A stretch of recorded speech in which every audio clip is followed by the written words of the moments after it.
Student, स्वागत है आपका हमारे YouTube channel MP learning classes में। आज के वीडियो में हम कक्षा 8वीं का एडुकेट करेंगे, जिसमें हम विषय गणित देखेंगे, जो कि आपको कंटिन्यू वीडियो के माध्यम से हम आपके जो अभ्यास पुस्तिका में एडुकेट अभ्यास पुस्तिका में जो कोर्स दिया गया है उसे हम कंटिन्यू करा रहे हैं, जिसमें आपको बहुत ही आसान तरीके से क्वेश्चंस के सॉल्यूशन बताए जा रहे हैं। चलिए फटाफट से वीडियो स्टार्ट करते हैं। अध्याय 5 जिसका नाम है आंकड़ों का प्रबंधन। ठीक है, तो आंकड़ों का प्रबंधन हमें देखना है और समझना है। चलिए पहला क्वेश्चन देखते हैं।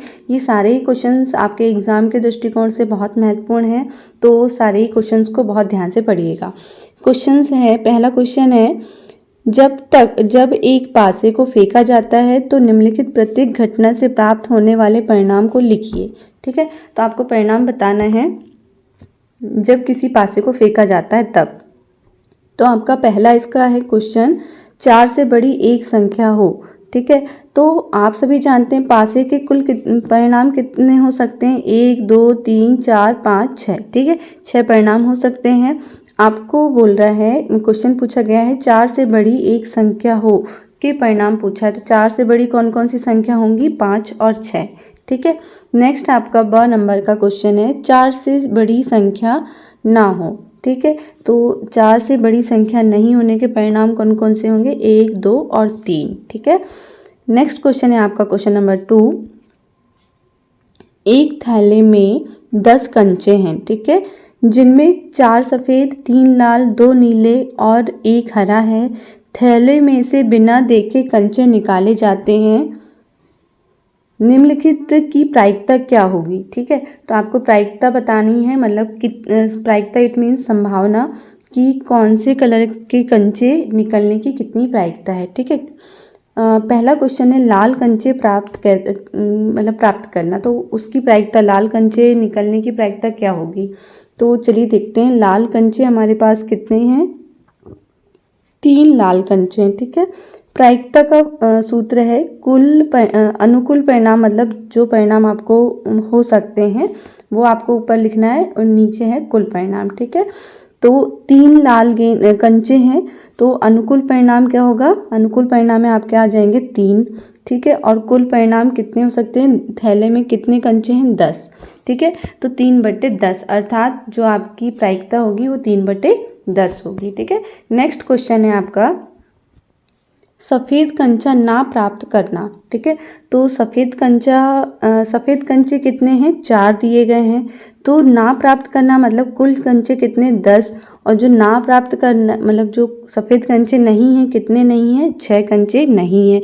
तो आपकी जो अनुकूल परिणाम होगा वो कितना होगा, 6, और कुल प्रायिकता कितनी होगी, 10। ठीक है, कुल परिणाम कितने होंगे, 10, तो आपकी प्रायिकता कितनी हो जाएगी, 6/10 अर्थात 3/5। ठीक है, तो ये आपकी प्रायिकता हो जाएगी सफ़ेद कंचे ना प्राप्त होने की। ठीक है, इसी प्रकार देखिए आपका क्वेश्चन नंबर 5 है, जो पूछ रहा है, निम्न दंड आरेख में अलग अलग शैक्षणिक वर्षों में कक्षा 8वीं के विद्यार्थियों की संख्या दर्शाई गई है।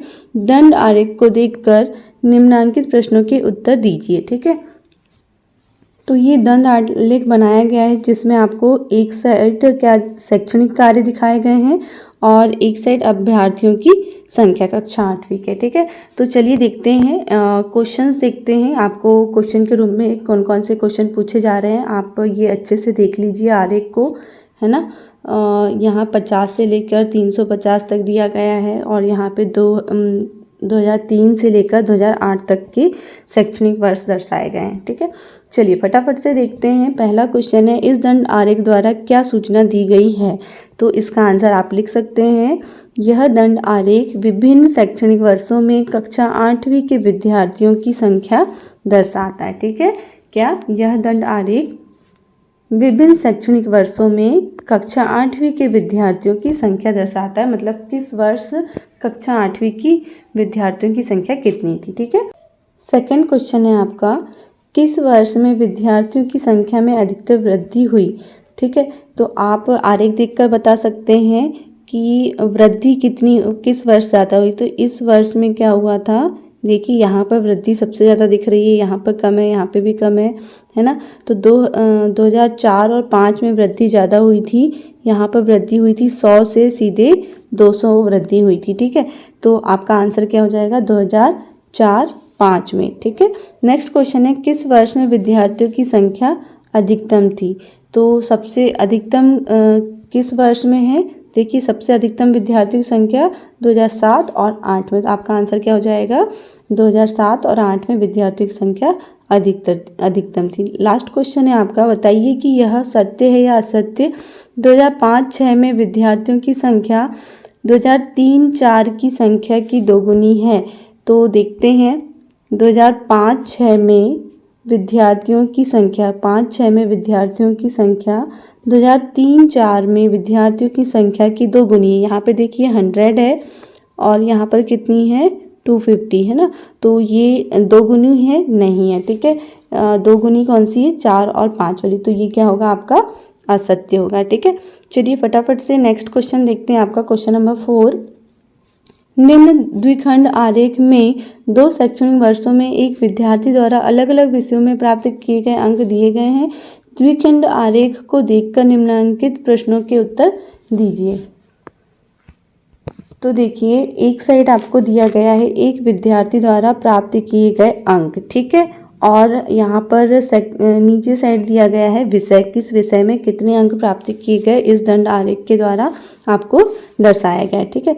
तो देखते हैं 2005-6 में गणित में आपके हैं 30 अंक और 2006-7 में आपके हैं कितने 60 अंक, है ना। इसी प्रकार आपको पूरे सब्जेक्ट का ब्यौरा दिया गया है। देखते हैं क्वेश्चंस की क्वेश्चन क्या है, इस द्विखंड आरेख द्वारा क्या सूचना दी गई है।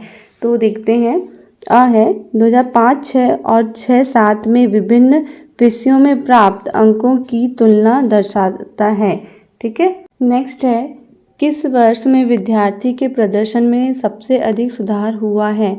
तो किस वर्ष में सबसे अधिक सुधार हुआ है, किस विषय में, गणित विषय में सबसे अधिक सुधार हुआ है, ठीक है। नेक्स्ट है क्वेश्चन आपका किस विषय में प्रदर्शन में गिरावट आई है। तो अंग्रेजी विषय के प्रदर्शन में गिरावट आई है, आप देख सकते हैं। देखिए सबसे ज़्यादा सुधार किस में आया है, गणित विषय में आया है और सबसे कम सुधार किस में आया है, अंग्रेजी विषय में, ठीक है। नेक्स्ट क्वेश्चन है आपका लास्ट, इसी क्वेश्चन का लास्ट क्वेश्चन है आपका, किस विषय में प्रदर्शन में समान रहा, मतलब किस विषय में प्रदर्शन समान रहा। तो देखिए समान किस विषय में है, ये देखिए हिंदी विषय में आपका समान प्रदर्शन रहा दोनों, मतलब 2005-6 और 2006-7 में, ठीक है। चलिए फटाफट से देखते हैं नेक्स्ट क्वेश्चन आपका।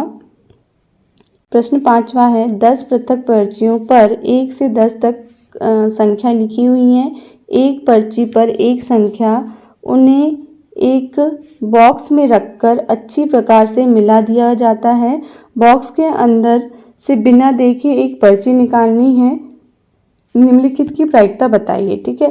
तो चलिए देखते हैं, संख्या 6 प्राप्त करना, 6 से छोटी एक संख्या प्राप्त करना, 6 से बड़ी एक संख्या प्राप्त करना और 1 अंक की एक संख्या प्राप्त करना। तो इसकी प्रायिकता आपको बतानी है, फटाफट से देखते हैं। संख्या 6 प्राप्त करने की प्रायिकता, संख्या 6 1 है तो आपकी 1/10, कुल संख्याएं कितनी हैं 10, तो प्रायिकता क्या हो जाएगी 1/10। इसी प्रकार है 6 से छोटी एक संख्या प्राप्त करने की प्रायिकता, 6 से छोटी कितनी संख्याएं हैं 1 2 3 4 5, था ना। तो 5 संख्या कितनी है 6 से छोटी है और कुल संख्या कितनी है 10, तो प्रायिकता कितनी हो जाएगी 5/10, इट मीन्स 1/2। इसी प्रकार है 6 से बड़ी एक संख्या प्राप्त करने की प्रायिकता, 6 से बड़ी कितनी संख्याएं हैं 7 8 9 10, है ना। तो 4 संख्याएं आपकी क्या हैं 6 से बड़ी हैं, तो आपकी प्रायिकता क्या हो जाएगी 4/10। तो इसका इट मीन्स क्या हो जाएगा 2/5, आप 2 से कट कर सकते हैं। नेक्स्ट लास्ट क्वेश्चन है, एक अंक की एक संख्या प्राप्त करने की प्रायिकता। तो एक अंक सारे ही 1 से लेकर 10 तक कितने अंक हैं 9 अंक हैं, तो 9 अंक प्राप्त करने की प्रायिकता कितनी हो जाएगी 9/10, ठीक है। नेक्स्ट है, जब एक पासे को फेंका जाता है तो नीचे दी हुई घटनाओं की प्रायिकता ज्ञात कीजिए।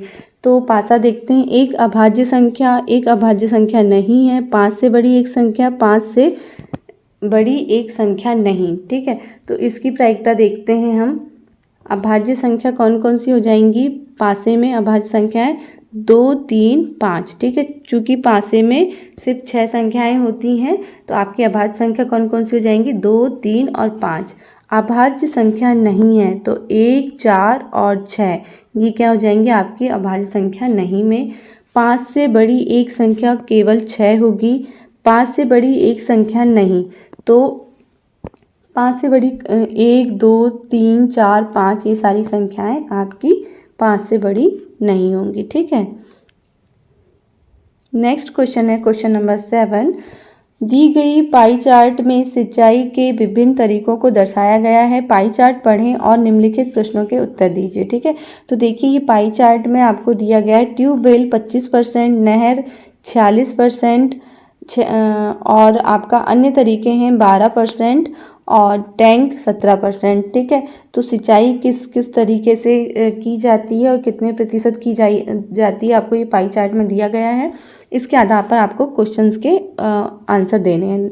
चलिए क्वेश्चन देखते हैं। कितने प्रतिशत भूमि नहरों द्वारा सिंचित की जाती है? तो आप पाई चार्ट देखकर बता सकते हैं। नहरों द्वारा सिंचित की गई भूमि 46%। ठीक है, नेक्स्ट क्वेश्चन है आपका 17% भूमि किस माध्यम से सींची जाती है? तो 17% भूमि टैंक के माध्यम से सींची जाती है। ठीक है, नेक्स्ट है ट्यूबवेल से सींची जाने वाली भूमि का प्रतिशत। तो ट्यूबवेल से सींची जाने वाली भूमि का प्रतिशत कितना है? 25%। ठीक है, इसी प्रकार है प्रश्न 8वां। दिए गए आंकड़े किसी राज्य के वार्षिक उत्पादन को दर्शाते हैं, इन आंकड़ों को पाई चार्ट पर प्रदर्शित कीजिए। ठीक है, तो ये देखते हैं आपका उत्पाद है वार्षिक उत्पादन टन में दिया गया है। गेहूं है 2750 टन, शक्कर है 2500 टन, चावल है आपका 1500 टन। ठीक है, तो आपका कुल कितना होता है? हो जाएगा 6750। ठीक है, 6750। नेक्स्ट देखते हैं इसका उत्तर है वस्तु क्या है? गेहूं, शक्कर, चावल आपको दी गई है। वार्षिक उत्पादन कितना है? 2750, 2500, 1500। ठीक है, इस प्रकार आप तालिका बना लें।